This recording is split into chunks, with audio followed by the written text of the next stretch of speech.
నమస్తే చేతన్ గారు. నమస్తే మేడం. చేతన్ గారు, కొంతమందిలో చూస్తూ ఉంటాము, చేతుల్లో కానీ కాళ్ళలో కానీ నరాలు తిమ్మిర్లు ఎక్కుతుంటాయి.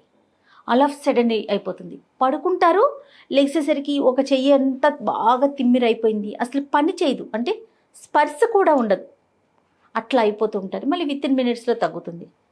తిమ్మిర్లు అవ్వటం, తర్వాత మంట రావటం భలే ఇబ్బంది అనిపిస్తూ ఉంటుందండి. చాలా భయం కూడా వేస్తుంది. అయినా కూడా డాక్టర్ దాకా అంత త్వరగా పరుగులైతే పెట్టరు, వెరీ క్యాజువల్గా తీసుకుంటారు. ఏ షుగర్ వల్ల వచ్చిందో, బీపీ వల్ల వచ్చిందో, అట్లా ఎవరికి వాళ్ళే ఊహించేసుకొని వాళ్ళకి వచ్చిన రెమెడీస్ని ఫాలో అయిపోయి లైట్ తీసుకుంటారు. నిజంగా ఇది లైట్ తీసుకునే విషయమా? అసలు ఎందుకు ఇట్లా కాళ్ళు చేతులు తిమ్మిర్లు ఎక్కుతాయి? మీ దగ్గర సెల్ ఫోన్ ఉంది కదా, డెఫినెట్గా దానికి ఛార్జర్ ఉంది కదా, ఛార్జింగ్ మనం సాకెట్లో పెట్టినాం, అడాప్టర్ ఆన్ చేసినాం, ఆ పిన్ ఉంటుంది కదా ఛార్జింగ్ కోసం పెడతాం, అది మీ ఫింగర్ బై ఛాన్స్ కొద్దిగా వెట్టుందంటే స్పార్క్ వస్తుంది కదా, లైట్గా కరెంట్ పాస్ అయినట్టు అవుతుంది. ఎస్. ఇప్పుడు అట్లనే మొత్తం అరికాల్లో అవుతుంది, అరిచేతిలో అవుతుంది, చేతులు లాగుతున్నాయి, తిమిర్లు అనిపిస్తుంది. సేమ్ ఫీలింగ్ ఉంటుంది. మీరు ఒకసారి ఆలోచించి చూడండి. మళ్ళీ ఏం చెప్తారు తెలుసా పేషెంట్? మొత్తం మంట అవుతుంది, చేతులలో మంటలు వస్తున్నాయి. ఎందుకంటే ఏదైతే నరాలు ఉంటాయి కదా, ఇప్పుడు brain and spinal cord, okay, central nervous system అంటారు. అంటే మన బుర్ర ప్లస్ వీపు, నడుము, మెడ, ఇక్కడ స్పైనల్ కార్డ్ పాస్ అవుతుంది. స్పైనల్ కార్డ్ ఏదైతే పాస్ అవుతుంది కదా, ఇప్పుడు అరికాల్లో మంటలు ఉన్నాయి. సేమ్ అదే ఫీలింగ్ ఉంటుంది. చార్జర్ ఇట్లా పిన్ తగిలితే ఎట్లా ఫీలింగ్ ఉంటుంది, అదే ఫీలింగ్, కానీ మొత్తం పాదాల్లో ఉంటుంది. ఇక్కడ ఓన్లీ ఒక టిప్ మీద వస్తుంది కాబట్టి మనం చేయి తీసేస్తాం, ఓన్లీ ఆ టిప్ వరకే అనిపిస్తుంది. కానీ మొత్తం బాడీనే అట్లా అనిపిస్తే ఎట్లుంటుంది మనిషికి? అవునా కదా? అవునండి. మనకు బై ఛాన్స్ డిహైడ్రేషన్ అయింది, సన్ స్ట్రోక్ అయింది, మనం ఏం తీసుకుంటాం? ఓఆర్ఎస్ తీసుకుంటాం, అంతే. ఓరల్ రీహైడ్రేషన్ సాల్ట్స్ అంటారు దాన్ని. ఇప్పుడు ఈ ఓఆర్ఎస్ని ఓరల్ రీహైడ్రేషన్ సాల్ట్స్ అని అంటాం కదా, దానికి ఎలక్ట్రోలైట్స్ అనేసి కూడా అంటాం. ఎలక్ట్రాల్ పౌడర్ అనేసి మనం చిన్నప్పుడు విన్నాం కదా. ఎలక్ట్రాల్ అని ఎందుకు చెప్తారు దాన్ని? ఎలక్ట్రోలైట్స్ ఉంటాయి దాంట్లో. ఇవి ఏం చేస్తాయి అంటే మన బాడీ కరెక్ట్గా నడిచేటట్టు చూస్తుంది. ఎలక్ట్రోలైట్స్, ఎలక్ట్రిసిటీ, జర వర్డ్ కామన్ ఉంది కదా. ఎందుకు ఎలక్ట్రోలైట్స్ అంటారంటే మన బాడీ నడిచేది ఎలక్ట్రిసిటీ మీద నడుస్తుంది మన బాడీ. అందుకే ఎలక్ట్రోలైట్స్ ఇంపార్టెంట్. కరెంట్ సరిగా పాస్ అవ్వాలి మన బాడీలో అంటే సోడియం, పొటాషియం, మెగ్నీషియం, ఫాస్ఫరస్, ఇవన్నీ ఇంపార్టెంట్. ఇవన్నీ దాంట్లో ఉంటాయి. రైట్. ఇవన్నీ దాంట్లో ఉంటే అది మన బాడీలో కరెక్ట్ ఉంటేనే కరెక్ట్గా ఎలక్ట్రిసిటీ పాస్ అవుతుంది. ఈ ఎలక్ట్రిసిటీ ఎట్లా పాస్ అవుతుంది? నరాల ద్వారా పాస్ అవుతుంది. ఇప్పుడు నరాలు డ్యామేజ్ అయినాయి, షుగర్ వ్యాధి వల్ల డ్యామేజ్ అయినాయి. లేదు అంటే డీజెనరేటివ్ డిస్క్ డిసీజ్ అంటారు. మోకాలు నొప్పులు వస్తున్నాయి కదా, మోకాలు నొప్పుల్లో ఆస్టియోఆర్థరైటిస్ వల్ల వస్తున్నాయి కదా, అట్లనే ఆస్టియోఆర్థరైటిస్ నడుములో కూడా అవుతుంది. ఇప్పుడు ఈ స్పైనల్ కార్డ్ ఉంటుందా, దానికి ప్రొటెక్షన్ చేయడానికి బోన్స్ ఉంటాయి, దాన్ని వర్టిబ్రే అంటారు.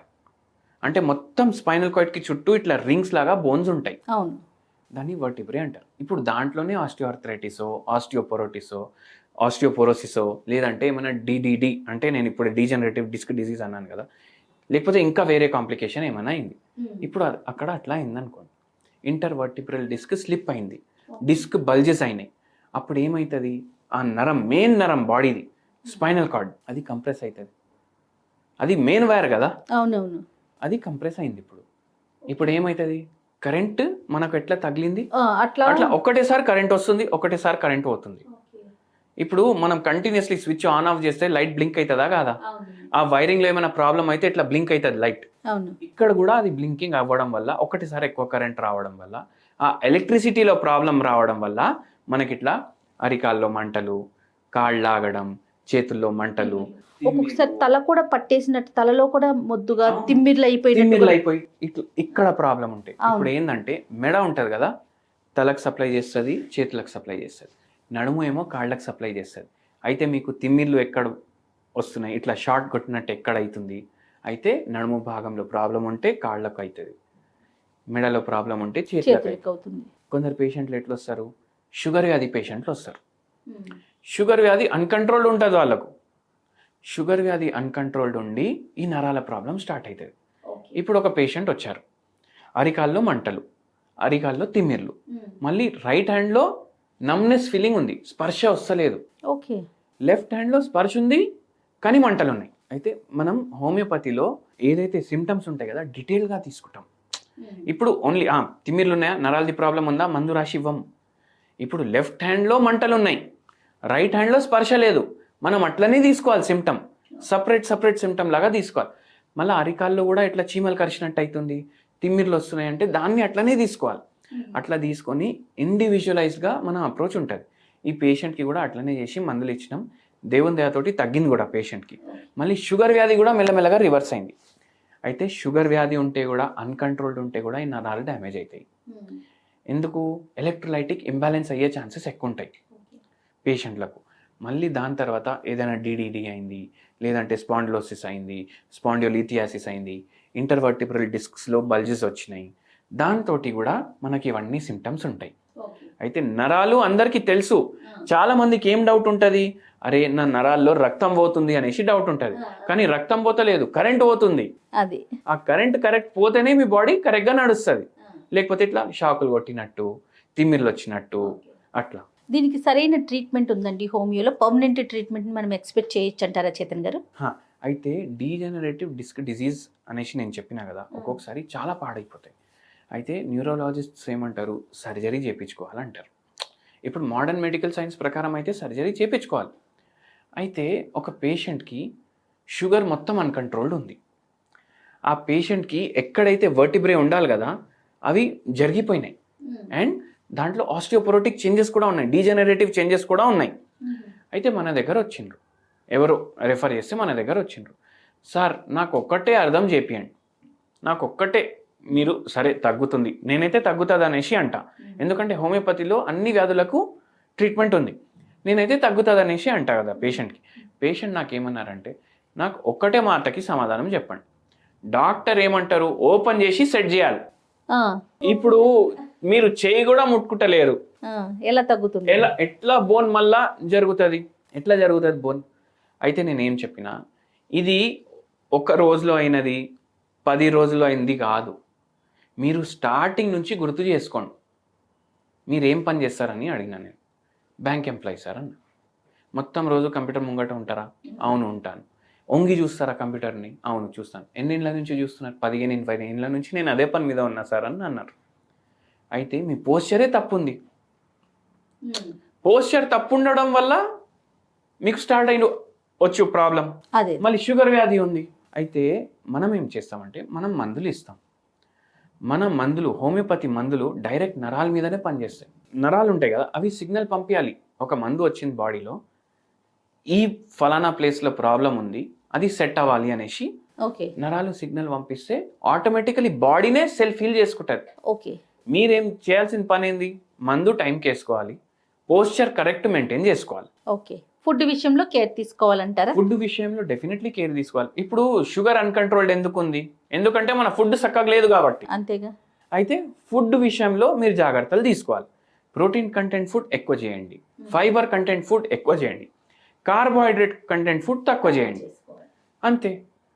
అట్లా చేసుకుంటా మీరు మందులు వాడండి. పోస్చర్ మీద మీరు కొంచెం ఫోకస్ పెట్టుకోండి, మంచిగా అయిపోతుంది. ఆ పేషెంట్కి నొప్పులు, మంటలు, తిమ్మిర్లు అన్ని 4 నెలల్లో 80% తగ్గిపోయినాయి. 1.5 years 2 years పడ్డది, పూర్తిగా నయమైంది. కంట్రోలే కాదు, పేషెంట్కి కొద్ది వరకు రిపేర్ కూడా అయిపోతుంది. ఇప్పుడు 50 ఏండ్లు ఉన్నాడు పేషెంట్, లేకపోతే 60 ఏండ్లు ఉన్నాడు పేషెంట్. ఆ పేషెంట్కి మొత్తం 20 ఏండ్లో బొక్కలు ఎట్లుంటాయి అట్లా చెయ్యం, మనం చేయలేము. 60 ఏండ్లకు ఎట్లా ఉన్నాయి అట్లా చేసేస్తే కూడా అది తగ్గిపోయినట్టే కదా. సో అట్లా ఈ పేషెంట్కి కూడా అట్లనే. యాజ్ ఎర్లీ యాజ్ ఒక మంచి డాక్టర్ని కన్సల్ట్ చేయటం అనేది చాలా ఇంపార్టెంట్, అంతే కదా చేతన్ గారు? ఏదైనా దీనికి సంబంధించి ఏదైనా మంచి రెమెడీ ఉంటే చెప్తారా? మంచి రెమెడీ చెప్తాను. చూడండి, మనకు రక్తం కూడా సరిగా లేకపోతే నరాలకి బ్లడ్ సప్లై తగ్గుతుంది. నరాలకు బ్లడ్ తగ్గిందంటే ఆక్సిజన్ తగ్గుతుంది, ఐరన్ తగ్గుతుంది, మినరల్స్ తగ్గుతాయి, అన్ని తగ్గుతాయి. బ్లడ్ ఏమో మొత్తం ట్రాన్స్పోర్టేషన్ పని చేస్తుంది బాడీలో. అంటే ఆక్సిజన్ని ఒక కాడికి వెళ్ళి ఇంకో కాడికి తీసుకెళ్లడం, న్యూట్రియంట్స్ని ఒక కాడికి వెళ్ళి ఇంకో కాడికి వెళ్ళి తీసుకెళ్లడం. సో అట్లా నరాలకు కూడా బ్లడ్ తగ్గింది, షుగర్ పెరిగింది బాడీలో, ఎక్కువ షుగర్ కూడా పోతుంది అంటే నరాలు చక్కగా పనిచేయవు ఒక్కొక్కసారి.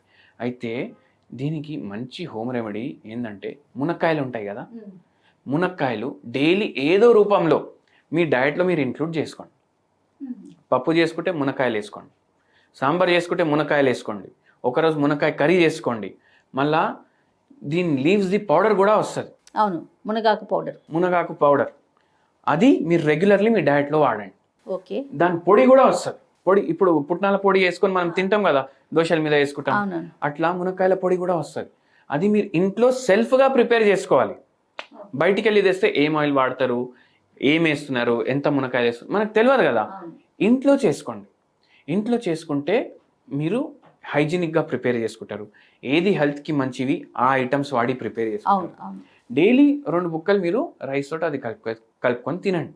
ఓకే, చాలా బెటర్ ఉంటుంది. మళ్ళీ ఇంకోటి ఫ్యాసినేటింగ్ నేను చెప్తాను. ఇప్పుడు దీంట్లో ఎన్ని బెనిఫిట్స్ ఉన్నాయి అంటే మనకు బోన్స్కి బెనిఫిట్, జాయింట్స్కి బెనిఫిట్, మనకు స్లీప్కి బెనిఫిట్. ఏమైందంటే నేను ఒకసారి చండీగఢ్ పోయినా. డైలీ హోటల్లో బ్రేక్ఫాస్ట్ బుఫే ఉంటుంది కదా, నేను ఇడ్లీ సాంబార్ తీసుకొని తింటున్నా. నా పక్క టేబుల్ మీద వాళ్ళు అక్కడ వాళ్ళే ఉండే. అయితే మునక్కాయ వస్తుంది కదా సాంబార్లో, అరే ఇది ఏంది ఎందుకు వేస్తారు, ఇది నాకు అర్థమే కాదు అనేసి తీసి పడేసిండ్రు. అది బంగారంకి సమానం మన బాడీకి. అవును. సో దీని హెల్త్ బెనిఫిట్స్ మీరు తెలుసుకోండి. తెలుసుకున్న తర్వాత మీరు ఆటోమేటిక్ ఇంక్లూడ్ చేసుకుంటారు మీ డయట్లో. రైట్ అండి, థ్యాంక్ యూ సో మచ్. నమస్తే.